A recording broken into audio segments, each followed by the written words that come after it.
Hi everyone, this is Prerna here, and today I'm going to discuss the editorial section of Indian Express dated 23rd of July. Okay, so before starting the newspaper and the editorial section discussion, as always, I want to emphasize upon the 2 points again and again. First point, हमें newspaper या editorial section क्यों पढ़ना है? हमें पढ़ना है दो reason से, ठीक है। पहला रीज़न क्या है, हमें मेंस के मटेरियल निकालने हैं, राइट, हमें मेंस के कंटेंट निकालने हैं। This is the point. And the second point, हमें कुछ आर्टिकल्स, कुछ एडिटोरियल जो भी जितने हैं वो हम लोग पढ़ते हैं अब हमारे खुद के व्यूज़ शेप करने के लिए, एज अ थिंकिंग पर्सन बनने के लिए। UPSC demands a thinking personality, a person who will जिनके पास जब फाइल जाए तो उनके पास उन चीज़ों का प्रॉब्लम्स के सॉल्यूशन हो। तब उस पर्टिकुलर टाइम पे आप किसी मेंटर के पास नहीं जाएंगे, आप किसी गाइड के पास नहीं जाएंगे, आपको सॉल्यूशन खुद से निकाल के देना होगा। इसलिए आपकी ट्रेनिंग आज से शुरू हो चुकी है। And newspaper is a very important tool to train yourself as an officer, right, as an unbiased person and as an unbiased officer, right? And the second point which I want to emphasize is that after I will make you understand this editorial section, make sure that you read these editorial by your own, okay? क्योंकि मैं जो आपको समझा रही हूँ इस editorial में जितना सब मैं आपको अच्छे से समझा दूँगी, बट इसके बाद भी आपको रीड करने हैं, because what I am doing is a catalyst for you, it's not a substitute, okay? I am any editorial section, any editorial analysis on the YouTube channel is not a substitute for you to not to read a newspaper. You have to read a newspaper, just take a help from the editorial analysis, okay? So just let's start the first article of the day. This one, trade deals need to be set strategy, needs trade deal needs to be set in strategy not expediency. देखिए पहले हम लोग इसका जो headline है उसको समझ लेते हैं। इसमें जो ऑथर हैं ये बोल रहे हैं कि जो हम ट्रेड डील साइन करते हैं ना वो एक स्ट्रैटेजिक होना चाहिए। इट्स नॉट ए एक्सपीडियंसी, मतलब जल्दबाजी में नहीं होनी चाहिए, वो कोई हमारा एडवांटेजेस स्टेप नहीं होना चाहिए क्योंकि हमारा एडवांटेज है तो कर लेते हैं, नहीं, एक स्ट्रैटेजी होनी चाहिए, कंप्लीट स्ट्रैटेजी होनी चाहिए। वो लॉन्ग टर्म व्यू से देखकर, शॉर्ट टर्म व्यू से देखकर, इमीडिएट क्या सिनेरियो है उसको देखकर एक ट्रेड डील साइन होना चाहिए, ठीक है। देखिए ये आर्टिकल जो ट्रेड डील किसके बारे में लिखा गया, अमेरिका के बारे में। Actually author is giving a reply to another editorial which were written on 17th of July, which were published on 17th of July, ठीक है। उस आर्टिकल में ये मेंशन किया हुआ था कि अभी तक तो हमने काफ़ी सारे ट्रेड डील साइन किए। We know that India has been signing free trade deal with many countries of late, and we have recently signed a trade deal with Australia, then New Zealand, then European Union, and already we are in negotiations with a trade deal with Israel, with Eurasian economic countries, with the Gulf Cooperation Council, right? So which we are already in a negotiation with many countries and many blocks for the trade deals, and we have already signed some trade deals. But right now which is left a big market, that is America. We have not signed a trade deal with America till now. So on that particular thing there was an article published on the 17th of July which mentioned that why it is important to have a trade deal with America. It's very important to have a trade deal with America because combined effect of all the trade deals which we have signed and the trade deal with America is of no comparison. That is what in that article, a 17th July article which I have also read, in that it was emphasized that if you will combine the effect of all the articles which India has signed till now, that will not outpace the benefits which we are going to have by signing a trade deal with America. Okay, so we have to sign with trade deal with America. That is what was written in that article. This author Srinath Sridharan is writing that before signing a trade deal with America, it's fine. Okay, fine. I'm just giving a review little bit, then I will make you explain line by line. So he said, telling that fine, okay, fine, America is a big market and India will have a great advantage by signing a trade deal with America, but we should not rush, we should not make a hurry to sign a trade deal with America. Okay, so the first paragraph, I'm just starting the highlighted one. Okay, before that it is just written that recent editorial in the newspaper argued, I have made you understand this thing. Okay, the next thing, but the proposed India United States trade agreement is about far more than trade. जो India में United state की trade agreement जो sign की गई, जो बात किए जा रही है, जिसके ऊपर प्रपोजल है इंडिया और यूएसए के ट्रेड डील के ऊपर, वो सिर्फ ट्रेड नहीं हो, ट्रेड से भी ज़्यादा है. It is about how a rising India engages the world's largest economy while preserving its strategic confidence, policy flexibility and institutional freedom that will define its next phase of growth. देखिए, ये बहुत ज़्यादा इस line का बहुत ही deep meaning है. इसमें ये बोल रहे हैं ऑथर कि ये सिर्फ ट्रेड डील नहीं है. जो प्रपोज़ल है इंडिया और यूएसए के का जो ट्रेड डील साइन करने की बात हो रही है, वो एक प्रपोज़ल जो चल रही है वो सिर्फ ट्रेड नहीं है.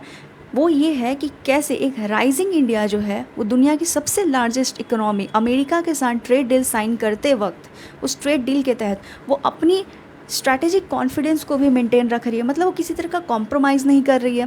दूसरी चीज़ पॉलिसी का फ्लेक्सिबिलिटी है, उसको अपना पॉलिसी बनाने पे किसी तरह का बंदिश नहीं आ रहा है, पाबंदी नहीं आ रहा है कोई. There is no kind of halt which would create in policy making by India. And the third thing, institutional freedom भी होना चाहिए. Let me give you one example of all this three word. The strategic confidence होना चाहिए, policy flexibility होना चाहिए और institutional freedom होना चाहिए. ठीक है, स्ट्रैटेजिक कॉन्फिडेंस कैसे होना चाहिए? For example, let me tell you, America is completely forcing India to open up the agriculture sector. India ने एग्रीकल्चर सेक्टर को काफ़ी ज़्यादा उसके ऊपर रिस्ट्रिक्शंस लगा रखे हैं बाहर से इंपोर्ट आने के लिए. We usually export and also हमारे जो इंपोर्ट्स आते हैं जैसे पल्स हो गया या फिर कॉटन का भी हम इंडिया में काफ़ी इंपोर्ट किए हैं. तो ये सब जो इंपोर्ट्स इंडिया कर रही है वो इंडिया का डिमांड इसलिए कर रही है, ना कि हमने ओपन कर दिया मार्केट अब इंपोर्ट आते रहे, ऐसा नहीं है. दूसरा डेयरी सेक्टर भी जो इंडिया का वो काफ़ी ज़्यादा इंपोर्ट रेस्ट्रिक्टेड है, वहाँ पे भी इंपोर्ट्स इजीली नहीं आ सकते हैं. तो ये सब जो सेक्टर्स है इसको ओपन करने के लिए अमेरिका बार बार बोल रहा है. अब देखिए इससे क्या होगा कि अगर इंडिया जो है एग्रीकल्चर सेक्टर को ओपन कर देती है ना, तो अमेरिका के पास क्या है, एक कंपैरेटिव एडवांटेज है एग्रीकल्चर में. ठीक है, देयर द फार्मर्स जो है, वहाँ के फार्मर्स जो है वो बहुत ज़्यादा बड़ी बड़ी लैंड, मतलब ह्यूज बड़े बड़े लैंड्स पर वो लोग फार्मिंग करते हैं. तो उनके पास ऑलरेडी बहुत हाई अमाउंट के एग्रीकल्चरल प्रोडक्ट्स हैं जो कि वो इंडिया को बहुत ईजिली चीप वे में प्रोवाइड करेंगे. जब चीप इंपोर्ट्स अवेलेबल होगा तो डोमेस्टिक मार्केट से तो ख़रीदने नहीं जाएंगे. हमारे इंडिया में जो ग्रोन राइस है उससे ज़्यादा सस्ता अगर बाहर से आ जाएगा तो हम बाहर का खाना पसंद करेंगे ना. नॉर्मली सब यही करते हैं, कोई भी कस्टमर यही करेगा. फिर धीरे धीरे क्या होगा, धीरे धीरे ये होगा कि अगेन इंडिया जो कि पोस्ट इंडिपेंडेंस, इमीडिएट इंडिपेंडेंस के बाद इंडिया क्या था, इंडिया डिपेंडेंट था एग्रीकल्चरल फूड्स के लिए, एग्री फूड्स के लिए इंडिया डिपेंडेंट था दूसरे कंट्रीज़ पर. तब अमेरिका हमें वो चावल इंपोर्ट करती थी जो कि गाय भैंसों को खिलाया जाता था, लिटरली सीरियसली. उस समय एक PL-140 आई थिंक वो एक तरह का वैरायटी होती है जो कि सिर्फ और सिर्फ जानवरों को खिलाया जाने वाला जो था वो अमेरिका हमें इंपोर्ट करती थी. तब हमारे पास नहीं था इतना राइस वीट कुछ भी.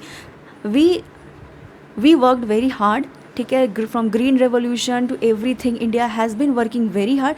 या it's very true that in agriculture sector many reforms are still needed and many things are being done and need to be done in future. But हमारे अभी इंडिया जो है वो फूड डिपेंडेंट नहीं है किसी पे. इंडिया फूड सफिशिएंट कंट्री है. साथ ही साथ India right now is able to export the food to the world also. जब दुनिया को खाने की कमी होती है तब इंडिया के पास फूड होता है और इंडिया फूड इम्पोर्ट भी करता है, दैट वी हैव एक्सपोर्ट भी करता है, that we have seen during the COVID times also. So अगर एग्रीकल्चर सेक्टर ओपन कर दिया जाएगा तो हमारा एग्रीकल्चर जो है वो पूरी तरह से नुकसान हो जाएगा. अब इसके बाद क्या होगा, अगर आप किसी देश का खाना जो है वो किसी और कंट्री पे डिपेंड हो जाता है तो उस देश को अपने सारे पॉलिसी उस कंट्री के अकॉर्डिंग ही चलानी पड़ेगी. अगर एग्जांपल आप समझ लीजिए, अगर आपको खाना बाहर से आ रहा है तो आप बाहर वाले के हिसाब से चलेंगे ना, आपका अपना कोई कॉन्फिडेंस, अपना कोई ऑटोनॉमी नहीं बच जाएगा. सो जो स्ट्रैटेजिक कॉन्फिडेंस है इंडिया का ना वो मेंटेन रहना चाहिए. ये नहीं कि हम अपना एग्रीकल्चर सेक्टर खोल दें, यही अमेरिका चाहता है और ये हम नहीं कर सकते हैं. सेकंड, हमारे पॉलिसी फ्लेक्सिबिलिटी होनी चाहिए. जैसे कि WTO के तहत हमारे ऊपर बहुत सारे रिस्ट्रिक्शन है ग्रेन स्टोरेज के लिए. ठीक है, इतने सारे ग्रेन स्टोरेज नहीं बना सकते हम लोग एंड वगैरह वगैरह और बहुत सारे रिस्ट्रिक्शंस है. तो इस तरह की जो पॉलिसीज़, अगर ट्रेड डील में कुछ ऐसा है कि इंडिया ये नहीं कर सकता वो नहीं कर सकता तो पॉलिसी फ्लेक्सिबिलिटी चली जाएगी हमारी और हमारी नेशनल सॉवरेनिटी भी चली जाएगी, स्ट्रैटेजिक ऑटोनॉमी भी जाएगी.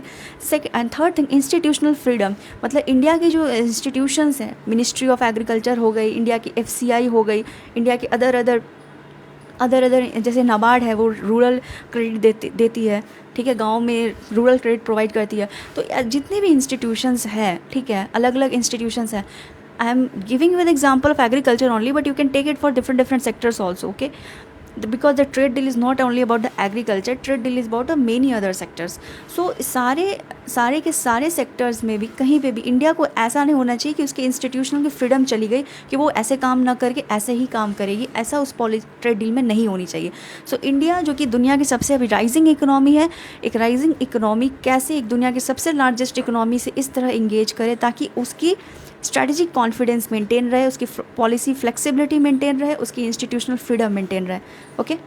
Next, even after agreements with the UK, Australia, Europe, no other market matches the scale, investment capacity, technological depth and strategic importance of the US। जो एग्रीमेंट हमने यूके, ऑस्ट्रेलिया, यूरोप से किया, उसके बावजूद जो कोई भी ऐसी मार्केट नहीं है जो कि इतनी ह्यूज अमाउंट की स्केल, मतलब बहुत बड़ी, उसके बाद इन्वेस्टमेंट कैपेसिटी जो कि अमेरिका के पास है, टेक्नोलॉजिकल डेप्थ जो कि अमेरिका के पास है, जो स्ट्रैटेजिक इंपॉर्टेंस जो अमेरिका का है वो मैच नहीं होता है किसी और कंट्री, जो कि मैंने आपको स्टार्टिंग में भी बताया था। उसके बाद ये equally America has a strong reason. अब अमेरिका के पास बहुत स्ट्रॉन्ग रीज़न है कि वो क्यों इंडिया के संग इकोनॉमिकली इंगेज करेगा। सबसे पहले तो ये है कि इंडिया के साथ इसलिए इंगेज करेगा बिकॉज इंडिया वर्ल्ड की फास्टेस्ट ग्रोइंग कंज्यूमर मार्केट है। इंडिया के पास मिडिल क्लास बहुत ही हाई है और इसकी वजह से हमारी परचेजिंग पावर बहुत हाई हो जाती है, इंडिया की ओवरऑल परचेजिंग पावर हाई हो जाती है। तो यहाँ पर क्या है, मार्केट बहुत ज़्यादा है, इसलिए अमेरिका को इंडिया से इंगेज करना, ये इंपॉर्टेंस अमेरिका को मिल रहा है। सेकेंड, उसके बाद इंडिया से साथ इंगेज करने पे अमेरिका को एक बहुत ही रिलायबल, ट्रस्टेड, स्ट्रेटेजिक पार्टनर मिल रहा है इंडो पैसिफिक में एंड अनसर्टेन इंडो पैसिफिक में, and an economy that will shape demand for digital and financial services. Exactly, India से टेक्नोलॉजी जो है उससे इंडिया में टेक्नोलॉजी और फाइनेंशियल सर्विसेज से बहुत डिमांड है, ठीक है। तो वो डिमांड जो है वो फुलफ़िल कर सकता है अमेरिका के पास एक अपॉर्चुनिटी है कि वो इंडिया के साथ अगर डील करता है तो उससे भी ये सब चीज़ों की बेनिफिट होगी। क्या क्या बेनिफिट होगी? सबसे पहले, it will have an access to the market of the world's largest growing economy. Second, a trusted strategic partner in the uncertain Indo-Pacific, and the third was a demand for the digital and the financial services. Right? Neither country can fully realize its ambition without a deeper partnership with each other. दोनों India और America जो है वो अपनी ambition को नहीं realise कर सकता जब तक वो डीपली पार्टनरशिप में ना आ जाए। उसके बाद वॉशिंगटन में also have underestimated India by assuming that the goodwill and political symbolism how the media movement would translate greater negotiating flexibility and acceptance of US preference in bilateral agreement. It did not. देखिए क्या हुआ था, जब Trump का क्या बोलूँगा, election के campaigns चल रहे थे, एग्जैक्टली ट्रम्प के जब इलेक्शन कैंपेन चल रहे थे तो उस समय उन्होंने एक हाउडी मोमेंट अरेंज करवाया था। जब हमारे प्राइम मिनिस्टर वहाँ गए थे तो वहाँ पे काफ़ी ज़्यादा प्राइम मिनिस्टर मोदी का सत्कार हुआ था, उन्हें काफ़ी मतलब अपलॉज मिला था, काफ़ी ज़्यादा मतलब उनको बहुत ज़्यादा बढ़ाया चढ़ाया गया था कि मतलब एक तरह का शो बना था। आप जाके देख सकते हैं यूट्यूब पर क्या हुआ था हाउडी मोमेंट में। तो उनके सेलिब्रेशन उस समय के जो इतने ज़्यादा सेलिब्रेशन किया गया इंडिया अमेरिका का और तो उससे ट्रम्प एडमिनिस्ट्रेशन को तो यही लगा कि ओके, हाउडी इंडिया जैसी, हाउडी मोदी जैसी एक मोमेंट मैंने बनवा दिया, एक बहुत ही बड़ा शानदार मोमेंट है जहाँ मोदी जी को काफ़ी ज़्यादा रिस्पेक्ट मिला है, काफ़ी ज़्यादा अप्रिशिएशन मिला है, अप्लॉज मिला है। तो इससे क्या होगा कि इंडिया जो है उसके हिसाब से, अमेरिका के हिसाब से फटाफट साइन करने लगा ट्रेड डील। बट ऐसा हुआ नहीं, क्योंकि जो पॉलिटिकल सिम्बॉलिज़म जो हम लोग दिखाते हैं वो पॉलिटिकल सिम्बॉलिज़म हमेशा एक ग्रेटर नेगोशिएटिंग फ्लेक्सिबिलिटी में ट्रांसलेट हो, ऐसा ज़रूरी नहीं है। मतलब क्या हो गया इसका मतलब ये हो गया कि अगर इंडिया, एक पॉलिटिकल सिंबलिज्म ही तो था ना ये, इंडिया और अमेरिका का एक तरह से साथ में आना कि पॉलिटिकली देखिए हम लोग कितने साथ हैं। अगर ये दिखावा किया जा रहा है तो ज़रूरी नहीं है कि ट्रेड नेगोशिएशन जो है वो एकदम इजीली आपके हिसाब से हो जाएंगे, ठीक है। Tariffs, public pressure and shifting geopolitical signals may have tested the relationship but they did not fundamental alter India's negotiating posture. Tariff जो अभी लगातार इंडिया का ऊपर टैरिफ लगाया जा रहा है, बाकी कंट्रीज़ पे भी लगाया जा रहा है, पब्लिक प्रेशर जो बनाया जा रहा है, लगातार एडिटोरियल्स भी आ रहे हैं जहाँ से बोला जा रहा है कि अमेरिका का बात मान लो। शिफ्टिंग जियोपॉलिटिकल सिग्नल्स, आप देख रहे हैं कितना ज़्यादा जियोपॉलिटिकल सिग्नल्स जो चेंज हो रहे हैं लगातार। रशिया का भी स्टैंस काफ़ी डाउन जा रहा है। उसके बाद फिर ईरान के साथ हमारा अच्छा रिलेशन है, अमेरिका के साथ भी है, अमेरिका का क्रेडिबिलिटी डाउन जा रहा है अभी वर्ल्ड में, चाइना का एसेटिव पोजीशन बढ़ रहा है। तो इस तरह के जियोपॉलिटिकल सिग्नल्स हैं, इसके बावजूद इससे इंडिया और अमेरिका का जो रिलेशनशिप है तो काफ़ी टेस्ट हुआ है, राइट। हमने देखा है कि अभी लास्ट 1 ईयर से इंडिया अमेरिका का रिलेशनशिप काफ़ी थोड़ा डिटोरिएशन हुआ है, थोड़ा फॉल हुआ है। इसमें। बट इससे इंडिया का नेगोशिएटिंग पोस्चर नहीं चेंज हुआ है, इंडिया अभी वही इसी हिसाब से नेगोशिएट कर रहा है। India actually, you know what, India जो है दुनिया की वन ऑफ द कंट्री है जो कि बार्गेनिंग पावर में बहुत ज़्यादा एक्सपर्ट है। ऐसे हम लोग जानते ही हैं कि जो लोग, हम लोग सब कोई बोलते हैं, हम लोग सब मतलब बार्गेन करने में बहुत एक्सपर्ट है, चाहे वो सब्जी मार्केट हो, चाहे वो कपड़े का दुकान हो, we all do the bargaining thing. तो obviously state is a individual writ large, है ना, जैसे जहाँ के लोग होंगे स्टेट भी तो वैसी ही होगी। तो इंडिया किसी तरह के भी नेगोशिएशंस में बार्गेनिंग करने में काफ़ी एक्सपर्ट है, बहुत लंबे समय तक बार्गेनिंग करता है और हमेशा वो अपने पॉइंट्स पे ही को मनवा के ही रहता है। मतलब कहीं कहीं पे we have step down, but overall we are a very good at bargaining. Next is,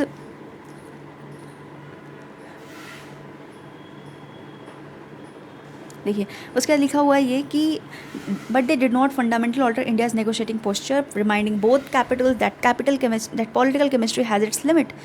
Political chemistry has limit, where sound public policy demands pragmatism, reciprocity and unwavering commitment to long-term interest।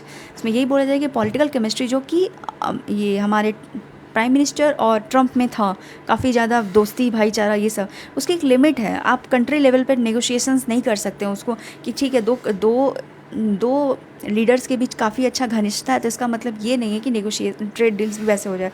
तो for example PM Modi और Meloni के बीच भी काफ़ी अच्छी दोस्ती है, but that doesn't mean कि India और इटली जो है किसी तरह का भी ट्रेड डील फटाफट साइन कर लेगा। ओके उसके बाद ये बोला जा रहा है कि this precisely why this negotiation deserve a greater public reflection in सब रीजन इज। और उसके बाद ये देखिए एक और वर्ड लिखा था यहाँ पे कि जो पब्लिक पॉलिसी जो होती है, साउंड पब्लिक पॉलिसी जो होती है, वो हमेशा प्रैग्मेटिज्म डिमांड करती है। प्रैग्मेटिज्म मतलब एक प्रैक्टिकल अप्रोच डिमांड करती है, राइट। पॉलिटिकल केमिस्ट्री के तहत अगर कोई ट्रेड डील होता है वो क्या हो गया, रियलिस्टिक अप्रोच, वो आइडियलिस्टिक अप्रोच हो गया। तो प्रैक्टिकल अप्रोच चाहिए जो कि कंट्री के लिए लॉन्ग टर्म बेनिफिशियल हो, प्लस रेसिप्रोसिटी चाहिए, मतलब अगर इंडिया वो बेनिफिट दे तो अमेरिका को भी बेनिफिट देना पड़ेगा। And unwavering commitment to long term interest, दोनों कंट्री को एक दूसरे के लॉन्ग टर्म इंटरेस्ट के लिए एक कमिटमेंट देना पड़ेगा कि ओके ठीक है आपका ये इंटरेस्ट है तो ये करें। फॉर एग्जांपल रशिया कभी इंडिया के ऊपर किसी तरह का दबाव नहीं लगाता कि आप इस कंट्री से इंगेज मत करिए या उस कंट्री से इंगेज मत करिए, ठीक है। Russia has never told India that go okay you can not be a friend with America, never, but America always keeps telling India that you cannot have trade deal or oil deals with Russia, you cannot buy oil from Russia, you cannot buy oil from Iran, like that, this and that, sanctions लगा देना। अगर India ऐसे country के पास जा रहा है जो कि अमेरिका का फ्रेंड नहीं है तो इंडिया पे सैंक्शन लगा देना। तो ये सब क्या है, इस तरह का ये चीज़ एक दिखाता है कि आप इंडिया के इंटरेस्ट से मैटर नहीं है, आपको बस अपना इंटरेस्ट देखना है। तो एक long term commitment, long term interest का एक अनवेवरिंग कमिटमेंट होना चाहिए। That is precisely why this negotiation deserve a greater public reflection. इसलिए ये इसलिए ऑथर बोल रहे हैं कि इंडिया अमेरिका का जो डील है ना वो एक बहुत ही ज़्यादा उसमें पब्लिक रिफ्लेक्शन होना चाहिए, लोगों का उस पर अच्छे से, मतलब जो पॉलिसी मेकर्स है उनका बहुत ज़्यादा इस पर डीप रिफ्लेक्शन होना चाहिए, ना कि सिर्फ बस ऐसे क्योंकि अमेरिका के पास एक अच्छा मार्केट है, अमेरिका के पास स्केल है, इन्वेस्टमेंट कैपेसिटी है, टेक्नोलॉजिकल कैपेसिटी है तो क्या इंडिया को साइन कर, नहीं, डीप रिफ्लेक्शन होनी चाहिए। क्योंकि हमें इकोनॉमिक गेन चाहिए, हमें पॉलिटिकल सेटिस्फैक्शन हमें इकोनॉमिक गेन चाहिए, ना कि पॉलिटिकल सेटिस्फैक्शन की ओके ठीक है। इंडिया को ऐसा नहीं कि सिर्फ बस खड़े होकर अनाउंस कर देना है that okay fine great see we have done a deal with America, no it's not like that. We should have a economic gain, we can not have just the political satisfaction. क्योंकि bilateral negotiation जो होते हैं, every bilateral negotiation requires a accommodation, none should diminish in nations long term strategic confidence. Our any country's long-term strategic confidence cannot be compromised. Okay, diplomatic engagement has become more transactional and on occasion comfortably patronizing. Tariff sanctions, export controls, technology restrictions and financial access have become instruments of geopolitical influence. See देखिए अभी of late आपने देखा है किस तरह से America has been using imposing tariffs, has been imposing ban on its technological products, AI tools which were made from by its own private company. For example, Mythos, Fable 5, that has been banned from access to any foreign nationals, ठीक है, that is being done by Anthropic on the order of American government. So export ban जो लग रहे हैं, लगातार sanctions लगाए जा रहे हैं, एक्सपोर्ट कंट्रोल्स हो रहा है, टेक्नोलॉजी रिस्ट्रिक्शंस हो रहे हैं, these things are what, this things are been used as instruments for the geopolitic influence. ऐसा अमेरिका क्यों करता है? अमेरिका इसलिए करता है ताकि आप मेरा बात मान लें, मैं ये नहीं दूंगा आपको, पहले आप मेरा बात मान लीजिए फिर मैं दूंगा आपको। तो ये एक तरह का जियो पॉलिटिकल इन्फ्लुएंस प्ले करने के लिए this has been use. Same thing is done by China also, okay, it's not only America, let me tell you, other big countries also do the same thing and every country does the same thing, ठीक है। हर country जो भी powerful होती है economically, politically, militarily, technologically, presently it's very important for a country to be technologically supreme, to have a sovereignty, ठीक है, to have maintain its sovereignty, a country must have a technological sovereignty, it's very important। उनके पास अपना technology होना चाहिए। अगर आपके पास अपना technology नहीं है तो that country has to depend on other countries technology, and what happens in return, it that the country which has the technology they demand some bargain, okay, उन्हें कुछ चाहिए अपने बदले में, इस टेक्नोलॉजी के बदले में। तो इससे क्या होता है, इससे the countries which is dependent their sovereignty gets compromised. So अब India has navigated this changes with composure. India ने ही सारे, देखिए अभी जितने टैरिफ लगे थे, टेक्नोलॉजी रेस्ट्रिक्शन भी लगे हैं, फाइनेंशियल एक्सेस पे भी काफ़ी ज़्यादा रेस्ट्रिक्शन थे, ये सब क्या हुआ, इससे इंडिया अभी काफ़ी बैलेंस वे में इन सब चीज़ों को अच्छे से झेलते हुए, नेविगेट करते हुए आगे बढ़ रही है, ठीक है। डैट कंपोजर शुड कंटिन्यू, इस कंपोजर को अभी कंटिन्यू करना है। New Delhi must remain anchored in strategic judgement rather than tactical expediency. किसी तरह का चालाकी वाला एडवांटेज उठाए बिना एक स्ट्रैटेजिक जजमेंट के तहत एक स्ट्रॉन्ग पॉइंट लेके न्यू दिल्ली को यानी इंडिया को अपना स्टैंड मेंटेन रखना है। The commitments India accepts today may well become the standards the US. ये बहुत ही इंपॉर्टेंट पैराग्राफ है गाइज। सी यहाँ पे जो लिखा हुआ है ना, जो ऑरेंज कलर का मैंने मार्क किया है, उसको मैं एक बार मैं आपको एक्सप्लेन कर देती हूँ। Trade agreements increasingly establish geopolitical precedents, not merely commercial obligation, that is why every clause deserves to be negotiated with an eye on the next decade rather than next news cycle. देखिए author ये बोल रहे हैं कि जो भी trade deal हम sign करते हैं ना, वो ट्रेड डील बस ये नहीं है कि ओके ठीक है आज बस इस साइकिल के लिए हमने साइन कर लिए, फाइनेंशियल साइकिल चल रहा है इसके लिए साइन कर लिए, जियो पॉलिटिकल सर्कमस्टेंसेस इसके लिए साइन हो गए, no no not at all. It is a something, it sets a precedent for the future deals, right. अगर आज इंडिया कॉम्प्रोमाइज़ कर लेता है अपने किसी भी पॉलिसी के ऊपर, तो कल के दिन जब यूएसए कोई और ट्रेड डील साइन करना चाहेगा इंडिया के साथ, तो वो इंडिया को फिर से बोलेगा कि आपने उस समय तो किया ही था, आपको करना ही पड़ेगा। It does just become a president. आप लाइफ में भी ऐसे एग्जांपल ले सकते हैं, अगर आप किसी इंसान को कुछ हद तक हेल्प कर देते हैं, ठीक है, तो डैट बिकम अ प्रेसिडेंट, अगला आपसे उससे उतना हेल्प तो मिनिमम हमेशा एक्सपेक्ट करेगा। तो एक तरह का वो प्रेसिडेंट है, जैसे आप बिहेव ही कर दिए, या फिर आप एग्जांपल मार्क्स लेके आए हैं, तो अगर आप एक अच्छा मार्क्स लेके आ रहे हैं, आज आप 100 में से 90 स्कोर कर रहे हैं, तो it becomes a precedent for you. The people will expect that okay next time also you will score either 90 or more than 90. You have a capacity of scoring 90. So if we sign a trade deal by compromising our stance today, that will become a precedent for not only for America, for other countries also. The other countries are also eyeing upon India, that what kind of trade deal India will sign with America, what compromises India will do for America. That compromises other country will also want from India. Okay, so it's very important that it's a long term thing, so India should play a cautious role.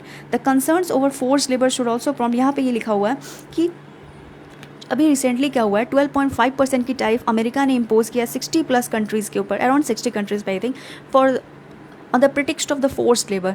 America का ये बोलना है कि okay ये सब countries में forced labour के द्वारा goods बनाए जा रहे हैं, goods and services are being produced using the forced labor, so these countries will have additional tariff of 12.5%. Okay, and we know that India also reiterated the same thing. India added one clause in the foreign trade policy iterating that the goods which are being produced by the forced labor will not be imported in India.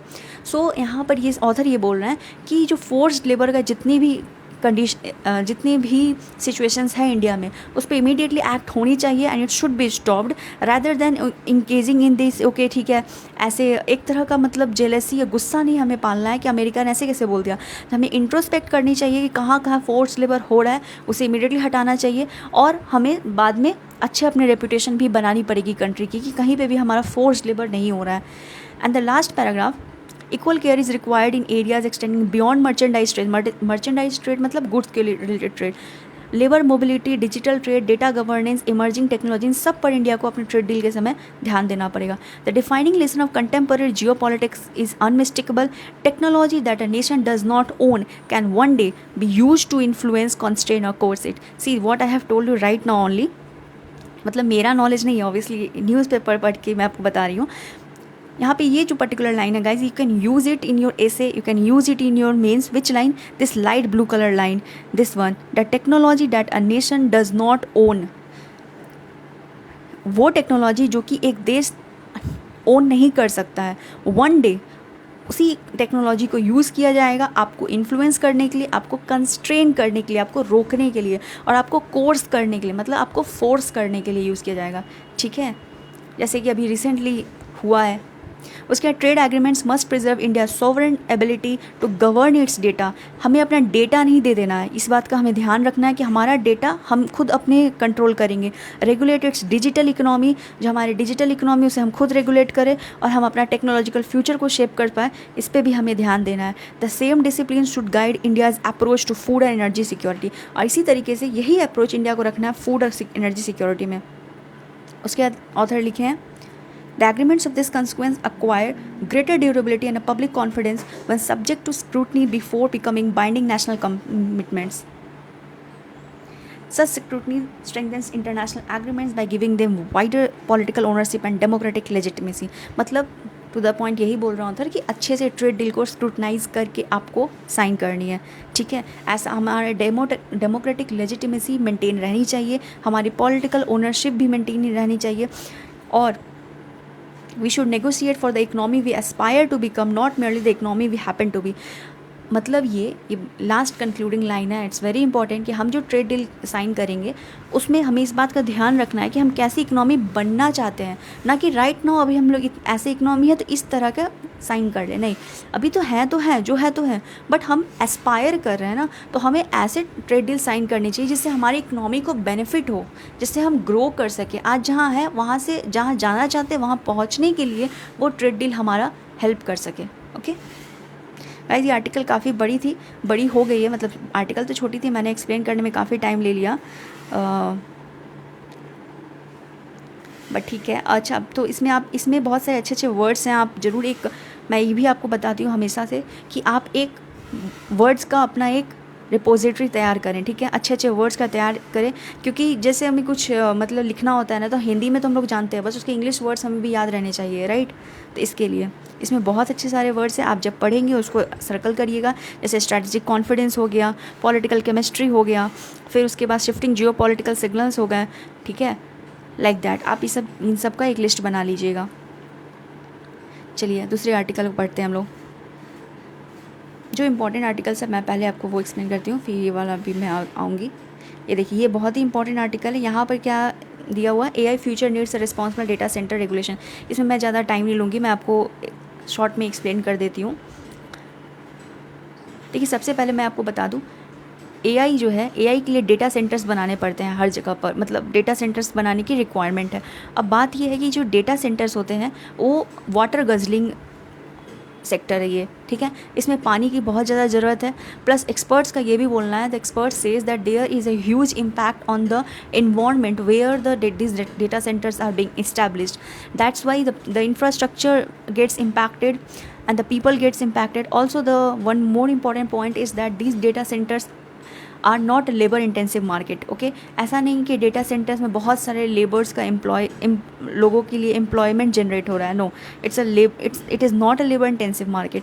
These are some criticism related to data centre, but we all know that world around there is a buzz going on around establishing data centers in different countries.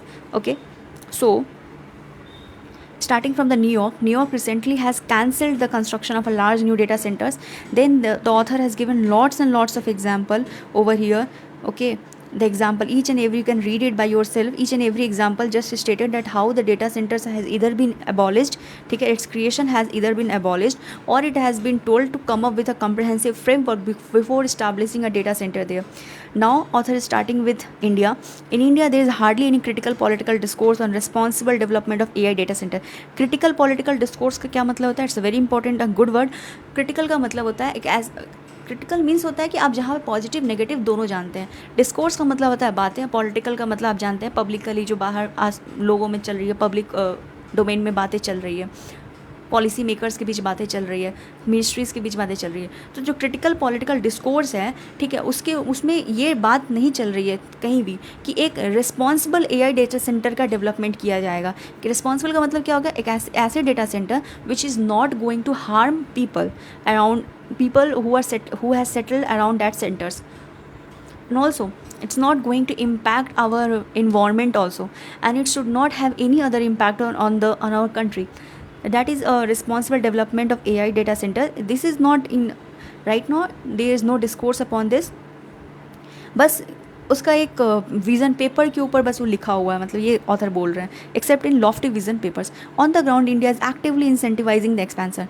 लेकिन reality में India जो है वो बहुत ही ज़्यादा actively data centres के establishment को incentivise कर रही है। कैसे, देखिए यूपी में भी डेटा सेंटर पॉलिसी 2021 आई थी, उसके बाद तमिलनाडु में अभी रिसेंटली सिमिलर पॉलिसीज लेके आया गया, जहाँ पे 100% इलेक्ट्रिसिटी ड्यूटी एग्जाम्पशन दे दिया गया है। टैक्स रीएम्बर्समेंट्स की बात की गई है, मतलब जो टैक्स कलेक्ट किया जाएगा वो आपको वापस कर दिया जाएगा। तेलंगाना में गवर्नमेंट ने लैंड एलोकेट कर दिए आईटी कॉरिडोर्स को ये सब डेटा सेंटर्स बनाने के लिए, ठीक है। पर इन सब में ये जो एक बड़ी बात है वो उस बात पर ध्यान नहीं दिया जा रहा है, that is a responsible data centre should be there. India is the most water stressed among the top 10 data centre hosting countries. दुनिया की 10 डेटा सेंटर होस्टिंग कंट्रीज़ में से इंडिया एक ऐसी कंट्री है सबसे ज़्यादा जो कि वाटर स्ट्रेस्ड है, ठीक है। एक बात मैं आपको बताना चाहती हूँ, we are not water scarce, we are water stressed, and there is a difference between water stressed and water scarcity. Water scarcity का मतलब क्या हो गया, पानी ही नहीं है, ठीक है, पानी के कोई सोर्स ही नहीं है। एंड वाटर स्ट्रेस्ड का क्या मतलब हो गया, पानी की कमी, मतलब पानी हमारे पास बहुत है बट हम पानी मैनेज नहीं कर पाते हैं, ठीक है।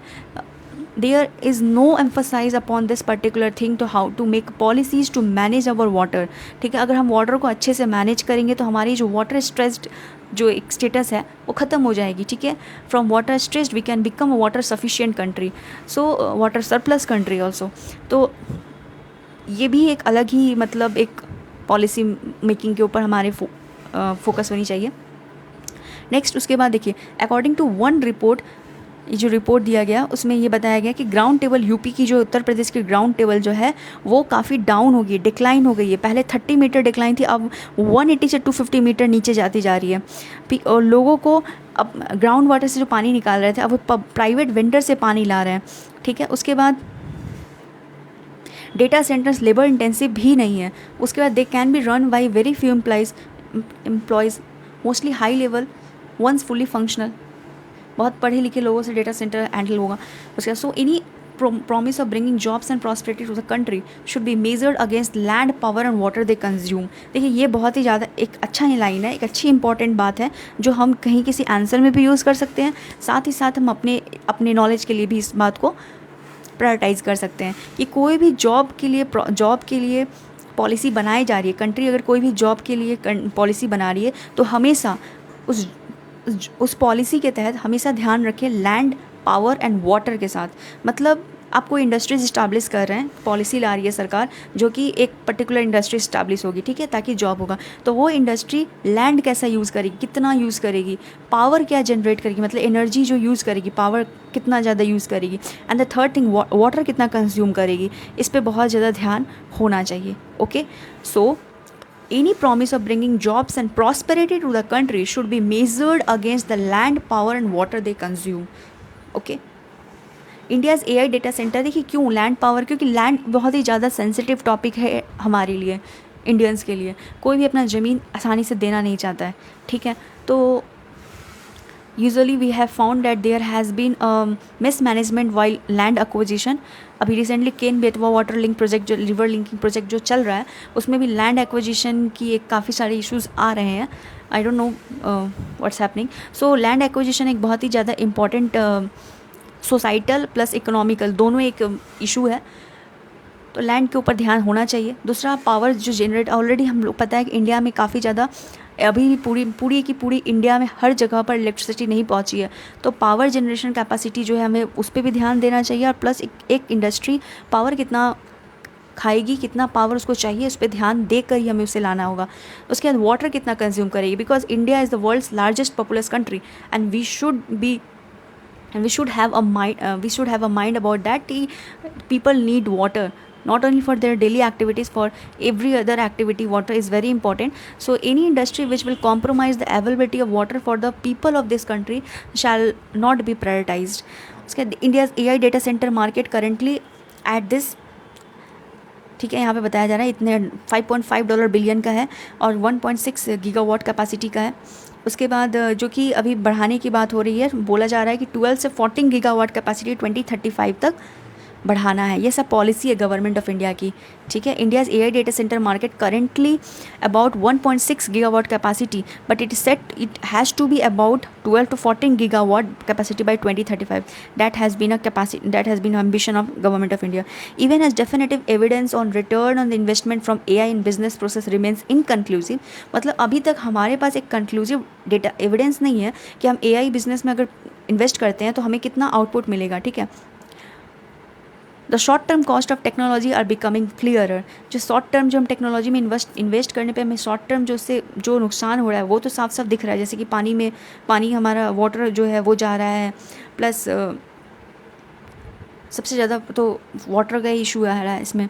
उसके बाद लोकल कम्युनिटीज़ को ही इसका सबसे ज़्यादा मार झेलना पड़ रहा है, ठीक है। जबकि प्रॉफिट जो है वो नेशनल और ग्लोबल कॉरपोरेशंस को जाएगा, है ना। जिस जगह पे एआई डेटा सेंटर स्टैब्लिश होगा ना, वहाँ का पानी बहुत ज़्यादा पोल्यूटेड भी होगा, प्लस वहाँ का पानी कम भी जाएगा, तो वहाँ के लोकल कम्युनिटीज़ को इफेक्ट पड़ेगा।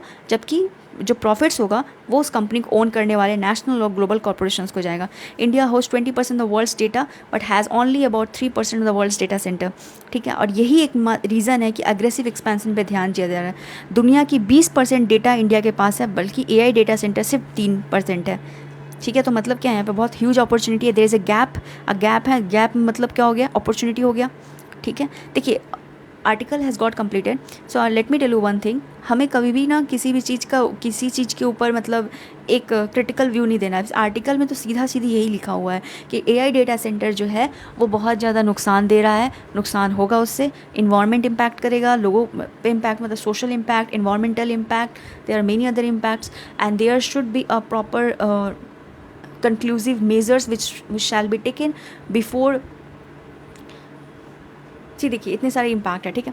अभी इस बात को हमें समझना पड़ेगा कि कोई भी पॉलिसी जो इंडिया या कोई भी गवर्नमेंट लाती है ना, हर पॉलिसी के कुछ प्रोज एंड कॉन्स होते हैं, ठीक है। We have to chart out a middle path, ठीक है। हमें एक मिडिल पाथ लेके आना पड़ेगा। मिडिल पाथ मतलब क्या हो गया, मतलब ये होगा वी विल एक्सपैंड, ठीक है, we will go for a new avenues, we will go for a new industrial centres, but at the same time there should be a proper emphasis upon what are the problems which will arise from that particular settlement. If India is establishing AI data center, so then we should look at from this prism that okay, these are the particular things which will be a issue for us. So what are the measures which we can take to eradicate these issues? that is our view, that should be our view। मतलब AI data centre establish हम लोग कर रहे हैं तो पर हमें ये देखना होगा कि जो वहाँ पे इस पॉलिसी के वजह से जो इश्यूज़ आ रहे हैं उस इश्यूज़ को हम लोग कैसे हैंडल कर सकते हैं, इस पर हमें ध्यान देना होगा। ना कि बस ये कि हम AI डेटा सेंटर स्टैब्लिश करेंगे ही नहीं, ओके जस्ट इराडिकेट इट नहीं करेंगे, किसी भी तरह के कहीं पर भी हम लोग ऐसे एक्सट्रीम अप्रोच नहीं रख सकते हैं, ठीक है। We have to have a balance approach towards the development and environment both. And guys ये आर्टिकल देखिए, आज ज़्यादा आर्टिकल्स नहीं थे। आर्टिकल जो है ना ये सब ज़्यादातर पॉलिटिकल आर्टिकल्स है, तो मैं उसको नहीं समझा रही हूँ। मुझे ज़्यादातर एग्जाम पॉइंट ऑफ व्यू से समझाना सही लगता है। FCRA is again a political thing right now and this is written by Umar Khalid and what to tell about him, so I don't think so कि उनकी आर्टिकल रीड करनी चाहिए। बाकी एक और आर्टिकल है, मैं आपको एक्सप्लेन कर दूँगी। एक इकनॉमी के ऊपर आर्टिकल है, उसे एक्सप्लेन कर देती हूँ। देखिए रिसेंटली क्या हुआ है, RBI ने एक रिपोर्ट पब्लिश किया। इस रिपोर्ट के तहत ये आ रहा है, उस रिपोर्ट में ये लिखा हुआ है कि अभी जो फॉरेन इन्फ्लोज है इंडिया में, it has risen and this is boosting some kind of confidence in Indian economy. इससे पता चल रहा है अगर फॉरेन इन्फ्लोज आ रहा है इंडिया के अंदर, एफडीआई आ रहा है, जिससे क्या एफडीआई एफपीआई बोथ, इससे ये पता चल रहा है कि इंडिया इकोनॉमी अच्छा कर रही है। ठीक है, the global economy is dealing with uncertain economic environment, supply chain disruption, fragmented trading relationship, but amidst all the uncertain India remains among the fastest growing major economies across the globe and has been able to sustain momentum economic activities through the जून।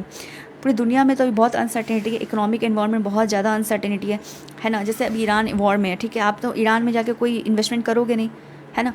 तो उसी तरह से बहुत जो uncertainties है, इसके बावजूद India जो है वो अच्छा कर रही है इकोनॉमी में। यहाँ पे फिर उसके बाद आरबीआई की रिपोर्ट में ये भी मेंशन किया है कि मे बी ये ऐसा इसलिए हो सकता है, ये जो इन्वेस्टमेंट आ रहा है ये शायद इंडिया यूके का जो अभी ट्रेड डील साइन हुआ था, ठीक है, comprehensive economic and trade agreement, शायद उसके वजह से भी हो रहा हो। फिर ग्लोबल इकोनॉमी जो है उसमें बहुत हाइट है, वही सी चीज़ को बस एक्सप्लेन बार बार लिखी है। फिर हेडलाइन इन्फ्लेशन जो है वो तो जून में ज़्यादा था, पर जब कोर इन्फ्लेशन हम देखते हैं तो वो कम था। हेडलाइन देखिए गाइस, एक बास्केट ऑफ गुड्स होते हैं, ठीक है, उसके प्राइस फ्लक्चुएशंस के तहत इन्फ्लेशन मेज़र किया जाता है। दो तरह के इन्फ्लेशन को ज़्यादातर देखा जाता है, एक है हेडलाइन इन्फ्लेशन, दूसरा है कोर इन्फ्लेशन। हेडलाइन में तो जो गुड्स है जितने अराउंड, आई थिंक नंबर मुझे एग्जैक्ट अभी याद नहीं है, तो नंबर ऑफ गुड्स उस बास्केट में जितने हैं उसके इन्फ्लेशन चेक किया जाता है। पर कोर इन्फ्लेशन में क्या होता है कि उसमें से फूड और फ्यूल को हटा दिया जाता है। इसलिए हटा दिया जाता है क्योंकि उसमें बहुत फ्लक्चुएशंस होते हैं। जैसे कि ऑयल है, अभी फ्यूल का मतलब वही ऑयल जो आ रहा है बाहर से, तो उसमें ऑब्वियसली वो इम्पोर्ट करते हैं हम। जब वो इम्पोर्ट कर रहे हैं तो उसमें क्या होगा, ऑब्वियसली वो फ्लक्चुएट करेगा ना, क्योंकि अभी अनसर्टेन है, बाहर का जियोपॉलिटिकल सिनेरियो जो है वो अनसर्टेन है। जब जियोपॉलिटिकल सिनेरियो अनसर्टेन होता है तो हमारा हमारा जो सप्लाई, ऑयल सप्लाई है, दैट गॉट्स डिसरप्ट। और साथ ही साथ ये भी होता है कि oil supply, the prices, there is a surge in the oil prices. When there is a surge in the oil prices, automatically it becomes expensive for us also, and that causes imported inflation to us. So जून में जो core inflation mark किया गया वो तो कम था और headline inflation ज़्यादा था। उसके बाद WTA का एक एग्रीमेंट है, ये इस पर अभी थोड़ा सा और डेवलपमेंट होने दीजिए, फिर मैं आपको समझाती हूँ इसको। प्लूरिलैटरल एग्रीमेंट के ऊपर है ये। फिर कहाँ गया, the last article of the day, this one. इसमें अभी जो प्रोटेस्ट चल रहा है, स्टूडेंट्स के द्वारा जो प्रोटेस्ट की जा रही है, to have accountability for the demanding something from the government. Okay, तो इसके ऊपर इसी को ही कंटेक्स्ट में रख के ऑथर ने ये आर्टिकल लिखी है। मैं ये नहीं समझाती, बट ऐसा नहीं है कि इसमें कुछ पॉलिटिकल कुछ भी है, इसमें बहुत अच्छे अच्छे पॉइंट्स लिखे हुए हैं, तो हमें वो देखना पड़ेगा। इसमें लिखे हुए थे examination leak is a grave failure and demands accountability, या ठीक है, ये बहुत बड़ी फेलियर है और हमें इसकी अकाउंटेबिलिटी होनी चाहिए। बट अब यहाँ पे जो इस पैराग्राफ में जो पर्पल कलर का, उसमें वो लिखे हैं ऑथर कि जो डीपर कंटेक्स्ट है वो सिर्फ ये नहीं कि रेजिग्नेशन मिल जाए तो शांत हो जाए, नहीं, हमें ग्रेटर रिफॉर्म्स की तरफ ध्यान देना चाहिए। एजुकेशन में ग्रेटर जो रिफॉर्म्स है उसके तरफ ध्यान देना चाहिए। जैसे कि अभी रिसेंटली NCERT की जो मैथमेटिक बुक्स है क्लास 9 की, उसमें इंडिया के नॉलेज के ऊपर काफ़ी एम्फसाइज़ किया गया है, जैसे कि बौद्धयन, ब्रह्मगुप्त, माधव, और हम लोग बहुत जनरेशन से तब से अभी तक यूक्लिड और न्यूटन के द्वारा जो लिखे हुए बुक्स हैं उस पर ही ध्यान देते थे। उनके द्वारा बुक्स नहीं लिखे हैं बट वो हमें क्लास 9 में नहीं पढ़ाए जाते हैं, मतलब उनका मेंशन होता था बुक्स में, वैसे बुक्स ही हम पढ़ते आ रहे हैं। बट अब एक नया ट्रेंड सेट हुआ है, अब जो गवर्नमेंट ने NCERT नई बुक्स निकाली, उसमें इंडियन स्कॉलर्स के ऊपर काफ़ी ध्यान दिया गया। अच्छा, और ये कोई वेस्टर्न नॉलेज का रिजेक्शन नहीं है, बल्कि एक इनहेरिटेड इम्बैलेंस को करेक्ट किया गया है, राइट। अभी तक पूरी तरह से वेस्टर्न जो नॉलेज है, वेस्टर्न जो सब कुछ है, उसी को हम लोग पढ़ते आ रहे थे, बट अब क्या है, वेस्टर्न के साथ इंडियन भी पढ़ेंगे। ऑथर बोल रहे हैं सेम प्रिंसिपल हमें हिस्ट्री में भी अप्लाई करनी चाहिए, ताकि हम अपने archaeology, genetic, linguistic, textual evidence को भी पढ़ पाएँ अपने तरीके से, ना कि कॉलोनियल एजम्पशन से। मतलब जो वेस्टर्न है सिर्फ उसके एजम्पशन नहीं, इंडिया का अपना ओन होना चाहिए। सेकेंड, इसमें ऑथर बोल रहे हैं कि CBSE जो 3 लैंग्वेज की तरफ जो मूव किए हुए बहुत ही वेलकम स्टेप है, क्योंकि इंडिया के पास इतना डाइवर्स लैंग्वेज है। डाइवर्स लैंग्वेज होने से क्या, आप डाइवर्स लैंग्वेज जब पढ़ेंगे तभी इंडिया के डाइवर्स सिविलाइजेशनल नॉलेज के बारे में जान सकेंगे, जो कि इंग्लिश अकेले इस चीज़ को प्रिजर्व नहीं कर पाएगी, राइट। बहुत, जैसे फॉर एग्जांपल बंगाल में बहुत सारे लिटरेचर्स हैं, तो बंगाली जानना पड़ेगा अगर आपको बंगाली लिटरेचर्स पढ़ना है। अगर आप बंगाली हटा देते हैं, सिर्फ आप इंग्लिश पढ़ते हैं, तो आप उस लिटरेचर को नहीं पढ़ पाएंगे, राइट। तो objective should remain additive multilingualism, ठीक है, strong Indian language foundation alongside competence in English as a global bridge. मतलब एडिटिव मल्टीलिंगुअलिज्म ये बहुत ही अच्छा वर्ड है गाइस। इसका मतलब ये है कि हमें मतलब अलग अलग लैंग्वेज पे तो अपने इंडियन लैंग्वेजेस पे तो ध्यान देना है, साथ में इंग्लिश पे भी ध्यान देना है, क्योंकि इंग्लिश एक ग्लोबल ब्रिज का काम करती है, राइट। एंड द थर्ड जो है एग्जामिनेशन रिफॉर्म के ऊपर ऑथर बात कर रहे हैं कि जो के राधाकृष्णन कमेटी जो प्रपोज किया गया था, stronger data security, greater state and district involvement, एक reliable examination centre, biometric safeguard के तहत एक अच्छा मतलब फ्रेमवर्क तैयार किया जाए, एग्जाम लेने का एक अच्छा सिक्योर्ड स्ट्रक्चर तैयार किया जाए, ठीक है। There is commercial dimension that polite debate often overlooks, ठीक है। India cannot protect examination through technology alone, but neither can it secure them without modernizing outdated vulnerable system. India जो है वो सिर्फ टेक्नोलॉजी के हेल्प से अपने एग्जामिनेशन को नहीं प्रोटेक्ट कर सकती है, लेकिन टेक्नोलॉजी के बिना वो बिल्कुल भी नहीं कर सकती है, ये ऑथर बोल रहे हैं, ठीक है। Any reform that improves institutions reduces the dependence on coaching strengthen. अच्छा, इसके बाद ऑथर इसमें भी आए कि एक ऐसा आपको रिफॉर्म लाने की ज़रूरत है जहाँ पे स्कूल्स इस तरह से पढ़ाएं कि कोचिंग सेंटर की रिक्वायरमेंट ना हो। एंड लास्ट में ये बोल रहे accountability should strengthen the reform but not become a pretext of abandoning it. जो अकाउंटेबिलिटी, जो अकाउंटेबल अभी बनाने की बात की जा रही है इतना ज़्यादा जो हो रही है कि हाँ धर्मेंद्र प्रधान सर की रिजिग्नेशन एंड ऑल, तो ये सब जो बातें हो रही है अकाउंटेबिलिटी सेट करने की जो बात हो रही है वो एक रिफॉर्म को भी लाने चाहिए, नहीं कि बस एक अकाउंटेबिलिटी सेट हो गई तो बस हो गया, नहीं, ग्रेटर रिफॉर्म्स की तरफ हमें जाना चाहिए। और सत्य में जयते जो है इसका मीनिंग ट्रूथ अलोन ट्रूथ, सत्य ही हमेशा जीतती है, तो ये जो है हमें पहले सिखाने की ज़रूरत है, ऐसा ऑथर बोल रहे हैं। ओके, सो गाइज आज के एडिटोरियल सेक्शन में इतना ही था।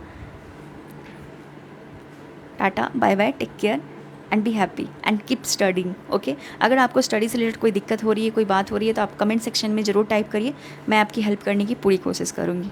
ठीक है गाइज, टाटा, बाय बाय।